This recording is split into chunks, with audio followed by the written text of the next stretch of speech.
Leitura da Bíblia Sagrada. No início dessa versão, adquirida no Santuário de Aparecida, o primeiro mapa mostra o caminho de Abraão, que fez da Babilônia até o Egito, e também de Moisés, do Egito até Jerusalém, conduzindo o povo libertado. Um outro mapa mostra a passagem do João e a coligação dos 5 reis, também as principais batalhas de Josué. O outro mapa mostra o território das 12 tribos. Eram 12 tribos na região de Israel.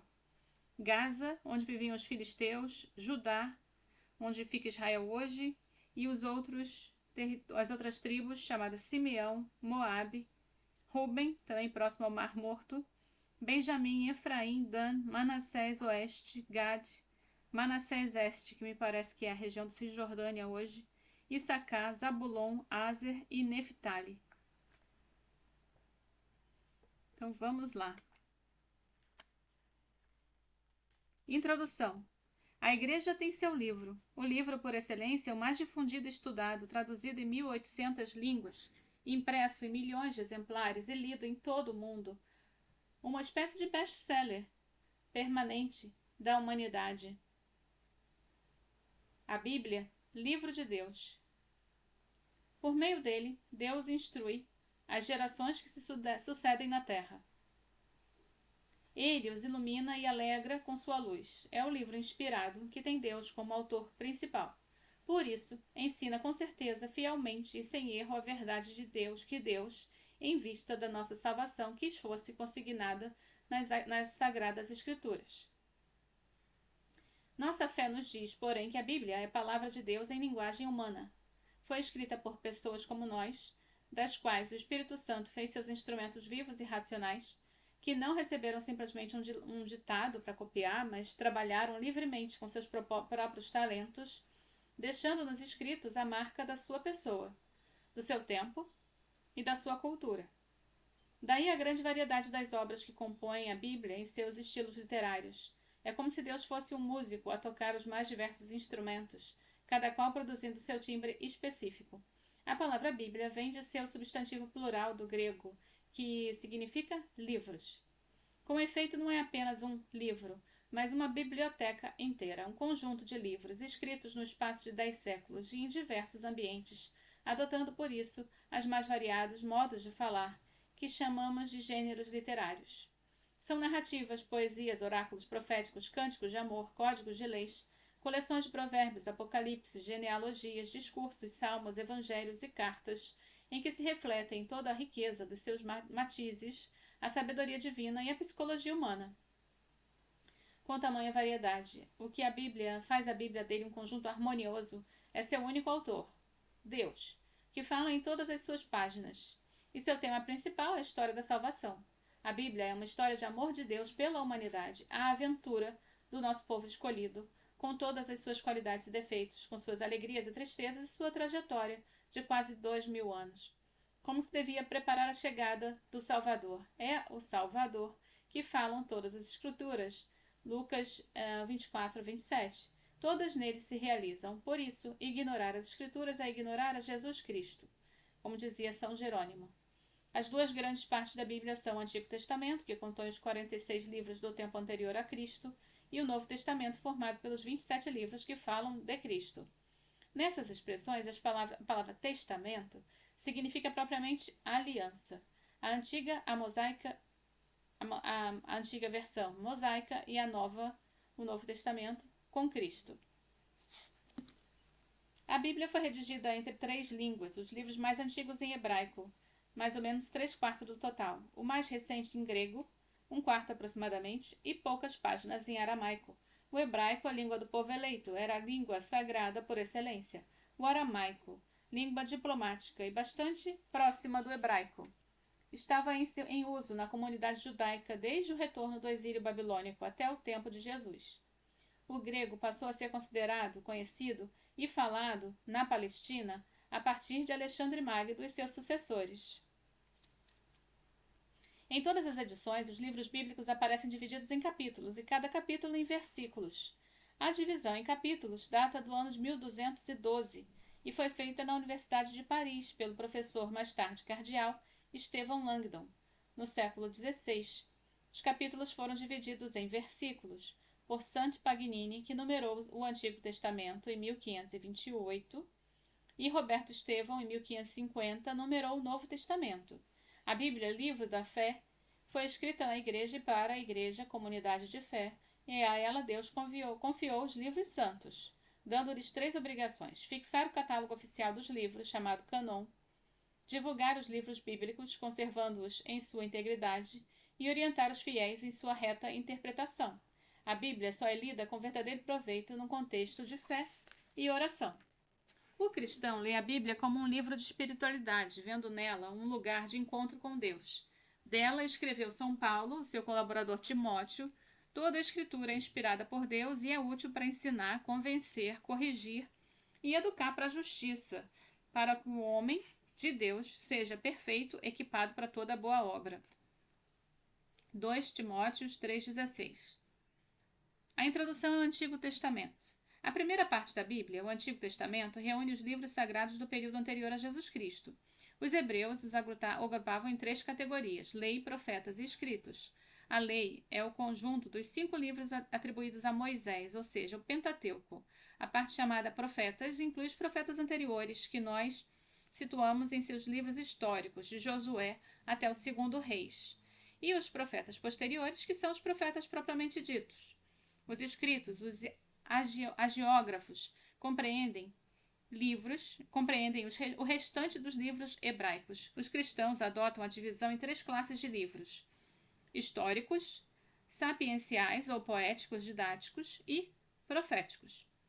Depois de narrar a criação do mundo e a pré-história da Bíblia, o Antigo Testamento apresenta em grandes linhas a história do povo de Israel, que começa com Abraão e os outros patriarcas, o Êxodo e a ocupação da Terra Prometida, e os principais fatos que ocorreram nesse processo.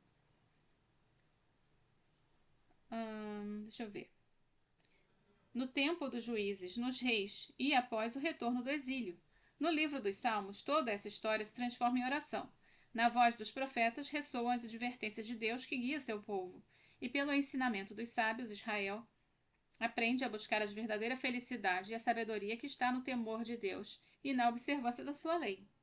Entre os temas principais que atravessam essa narrativa da trajetória de Israel, podemos enumerar a eleição, a promessa, a terra, a aliança, a fidelidade, os mandamentos, o serviço de Deus, a salvação e o messianismo. Muita gente se pergunta por que a Igreja conserva e utiliza o Antigo Testamento, que é evidentemente imperfeito se comparado ao Novo, e por que ficar compassado se conhecemos a realidade definitiva após Cristo? Responde o Vaticano II. Os livros do Antigo Testamento, em conformidade com a condição do gênero humano dos tempos anteriores à salvação, realizada por Cristo, manifestam a todos o conhecimento de Deus e dos homens e dos modos pelos quais o justo e misterioso Deus trata como os homens.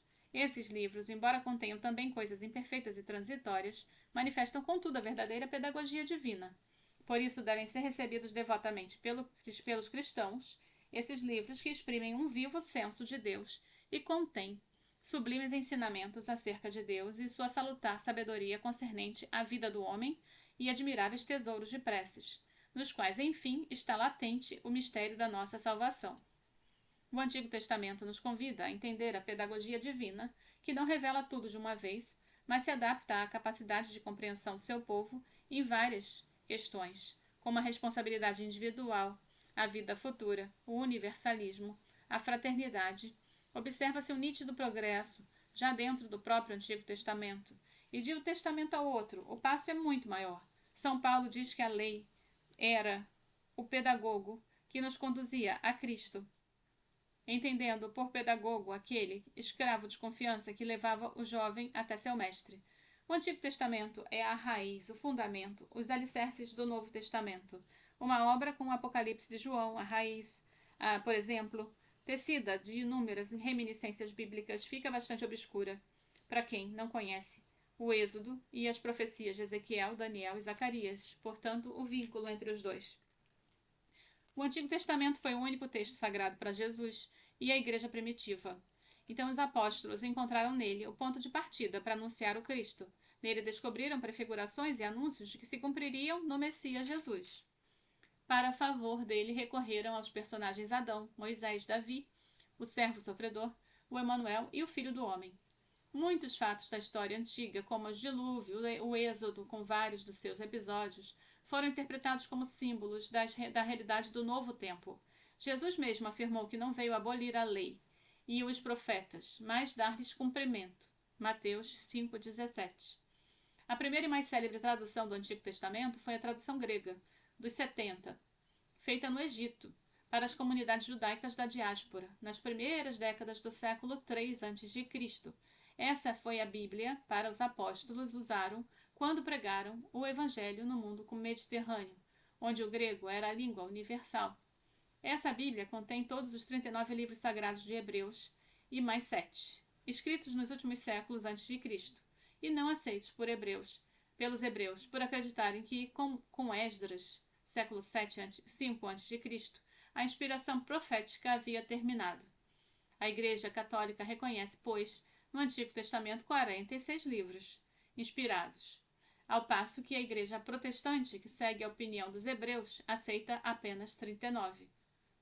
Aqueles 7 livros, não denominados pelos católicos livros deuterocanônicos e pelos protestantes livros apócrifos, denominação esta para que nos indica os livros que a Igreja deixou de fora do catálogo dos seus livros inspirados. O Pentateuco. Os hebreus dividem a Bíblia em lei, profetas e outros escritos. Nessa divisão, como também muitas vezes nas palavras de Jesus, lei significa os 5 primeiros livros da Bíblia, porque constituem a base histórica, religiosa e jurídica de Israel. Em hebraico, lei se diz Torá, que tem um sentido mais amplo, significando instrução e ensinamento.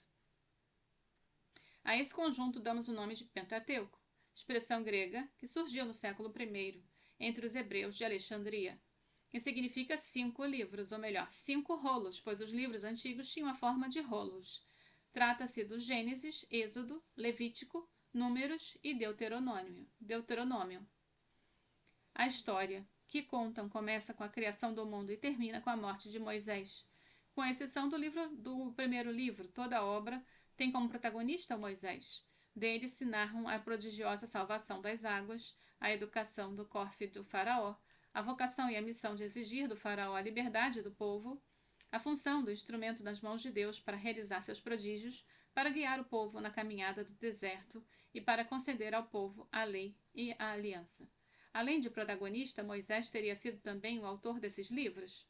Assim pensou a tradição hebraica referida no Novo Testamento, e por isso os 5 livros são chamados de os livros de Moisés. Mas a partir das observações feitas já no século XVIII, essa opinião começou a ser abandonada. Notou-se, por exemplo, a existência de repetições. A criação do mundo, do ser humano, como também a vocação de Moisés, são narradas 2 vezes. Há elementos recolhidos muito depois da morte de Moisés, e leis que não eram observadas em seu tempo e nem sequer existiam até então, não podendo, portanto, ter sido codificadas por ele. Formulou-se a teoria dos 4 documentos, jovista, eloísta, deuteronomista e sacerdotal, cujos elementos teriam sido combinados para formar o conjunto da obra. Hoje prefere-se falar das tradições orais, passadas através das gerações, e que receberam uma forma literária em diversas épocas, chegando à redação definitiva no tempo do exílio. Porque a maioria dessas tradições remontam à época de Moisés, e porque ele teve sobre elas uma profunda influência como autor e legislador, pode-se dizer que o Pentateuco é de origem mosaica.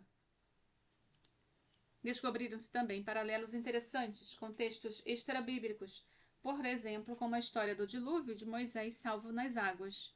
A leitura de Pentateuco nos faz reviver os primeiros lances da maravilhosa história do amor divino, que é a história da salvação. A aliança mosaica prefigura e prepara a nova aliança, a qual aderimos pelo batismo. As promessas de Javé aos patriarcas e ao povo nos lembra que o Cristo, em todas as suas promessas de Deus, tiveram seu sim, e o nome Gênesis é muito apropriado para o primeiro livro da Bíblia, que conta as origens do mundo, da humanidade em geral e do povo para Israel em especial. O capítulo 1, 11, que narram a pré-história bíblica, contém 2 relatos da criação do mundo e da criação do ser humano, e falam do primeiro pecado, do fratricídio de Caim, do dilúvio e da Torre de Babel, depois do pecado de Adão e Eva. Deus promete a salvação, a qual, no entanto, parece sempre mais distante com a expansão do mal no mundo, que prejudica a realização do plano divino, sem, no entanto, impedir que ele se realize. O texto se exprime segundo os conhecimentos da época, descrevendo observações sobre o mundo e o ser humano, e mostrando não o que eles foram no passado, mas qual é a sua essência imutável através dos tempos. No capítulo 12 em diante, o desígnio salvífico de Deus se manifesta na eleição de Abraão e nas promessas a ele feitas e renovadas a Isaque e a Jacó. É contada a vocação de Abraão e a sua vida em Canaã, como também a destruição de Sodoma e Gomorra, o nascimento e o sacrifício de Isaque, o ciclo de Jacó e Israel e de José, o hebreu que prosperou no Egito.